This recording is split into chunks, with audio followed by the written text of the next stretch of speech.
Now, if you're curious, let me give you 3 ways to find out how to change anything. Any life direction, any dimension. Here's 3 ways to find out how to change anything. Number 1 is to read. Become a good reader. All of the successful people I know and work with around the world, they're all good readers. Curiosity drives them to read. They got to know. They just read.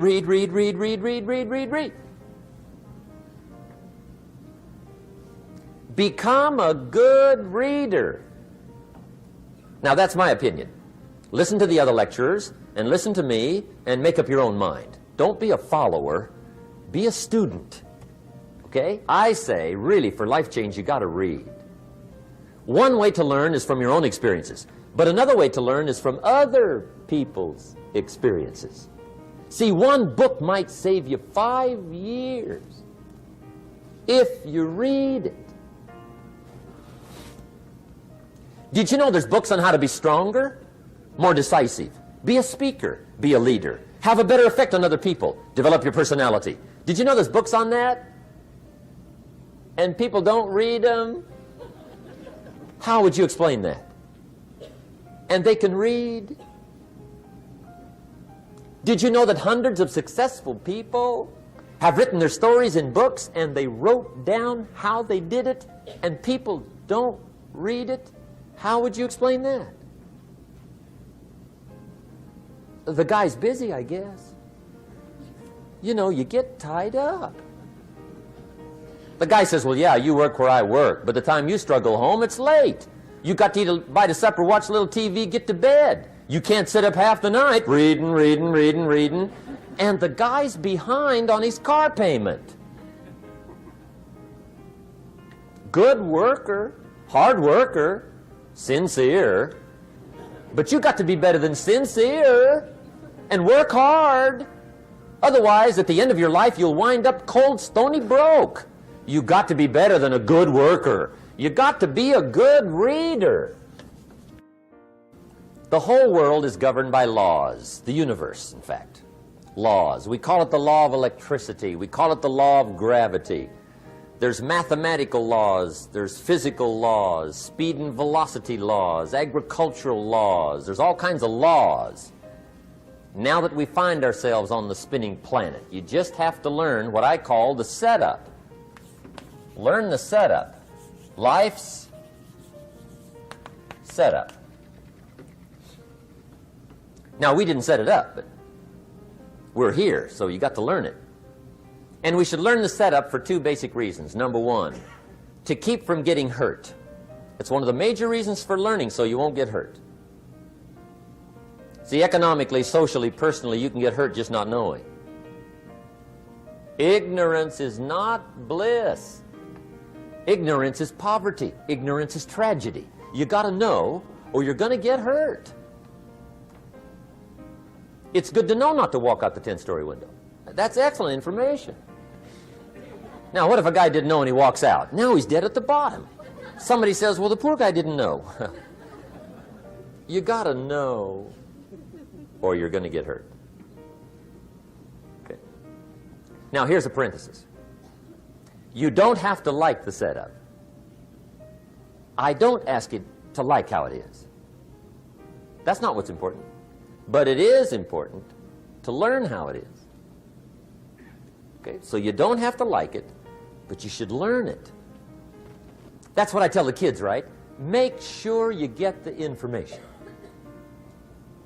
What you think about it, that's up to you. What you're going to do with it, that'll soon be up to you. But make sure you get it. See, there's nothing worse than being stupid. Nothing. I mean, being broke is bad, but being stupid is awful. And what's really bad is being broken stupid, right? That's about the end of the world. I mean, there isn't anything much worse than that. Unless you're sick. Sick, broken, stupid. I mean, that is it, right? There's nowhere else to go. So make sure you get the information. It's key. You don't have to like it, but learn it. If this big monstrous thing lifts up in the sky, hangs there for a little while, cuts loose, comes crashing down. Boom, shakes the ground for 5 miles. And then this big monstrous thing lifts back up in the sky, hangs there for a little while, cuts loose again, comes crashing down. Boom, shakes the ground for 5 miles. It just keeps doing that, this big monstrous thing. Lifting up and then crashing down. Boom. Now, you might come along one day and say, that's got to be a stupid arrangement, which is okay. You're entitled to your opinion. But the first thing you should learn to do is get out from under it, right? That's number one. You might have a great moral argument. You might want to shake your finger at the sky, but do it from over there, right, so you don't get smashed. It's called your basic smart. So number one, learn so you won't get hurt, whether you like it or not. Learn. Now here's the second reason for learning, the setup, to benefit. It's called the plus of life. And that's what life is, right? Both minus and plus. The minus is tragedy, heartache, misery, failure, unhappiness. But life is also happiness, prosperity, good feelings. So here's the key. Learn to get on the good side of the way things work.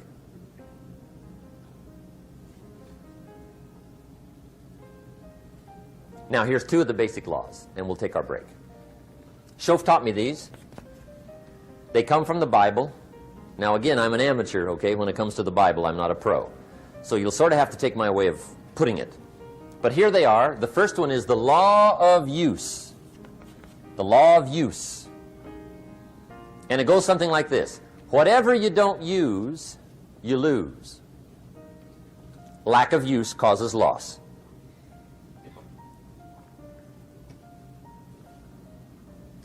On this planet, maybe not the next one, but on this one, if you tie your arm to your body, leave it there long enough, you'll never use it again. It's over for the arm. Now, it may not be over, but it's over for the arm. The only way to keep the use of this arm is what? Keep using it. If you quit, you lose automatically. They don't bring it up for a vote. You lose automatically when you quit. Now, the same thing that goes for your arm goes for your brain, mentality. The same thing goes for all the human virtues. Ambition, unused, declines. Strong feelings, unused, diminish. It doesn't grow, it diminishes. Faith, unused, decreases. It's a law. Vitality, unused, diminishes. Energy, unused, decreases. The guy says, well, I'm going to save up my energy. You can't do that. That's like trying to save today, put it on the end of the year. See, you can't do that. They'll come take you away. If you don't use today, what? It's lost. The guy says, well, I'll work twice as hard tomorrow to make up for it. See, that's foolish. You could have done that anyway. Today unused is lost.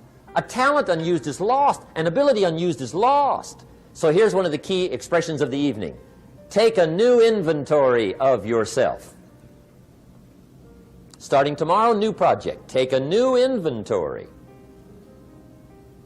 And make sure that all of your talent and ability and mentality and ingenuity and vitality and strong feelings, faith, courage, make sure that all you've got's being used. Otherwise, you lose. Now, one of the best illustrations of the law of use is a Bible story called the Parable of the Talents. The talent story. Interesting story if you haven't read it in a while. Just review it. It's a good story. An ancient story. It says there was a master with 3 servants. He got them together one day and he said to the 3, I've got these talents. And in those ancient days, a talent was a measure of gold. And he said to the 3 servants, take these talents and see what you can do with them while I'm gone. He said, I'm taking a journey and I'll be gone for a while. When I come back, we'll get together, go over the book, see how you did. He said, here's 5 of these talents for you. 5. Here's 2 of them for you. 2. And here's 1 for you. 1. The master said, take those talents, see what you can do with them. When I come back, we'll get together, we'll go over it all. The servant said, okay, master takes off. According to the ancient story, the master comes back from his trip. When he gets back, he gets the 3 servants together, and as he said he would, he asks, how did it go with those talents? You were 5. What happened? That servant said, well, I took the 5 talents you gave me, and I put them to work. A little shaky at first, but he said things finally got rolling. And he said, I poured it on. And he said, my talents grew to 7, 8, 9, 10. He said, I doubled my talents from 5 to 10. Books will show. Master said, one heck of a job. Or something like that. He said, I gave you 2 talents. What happened?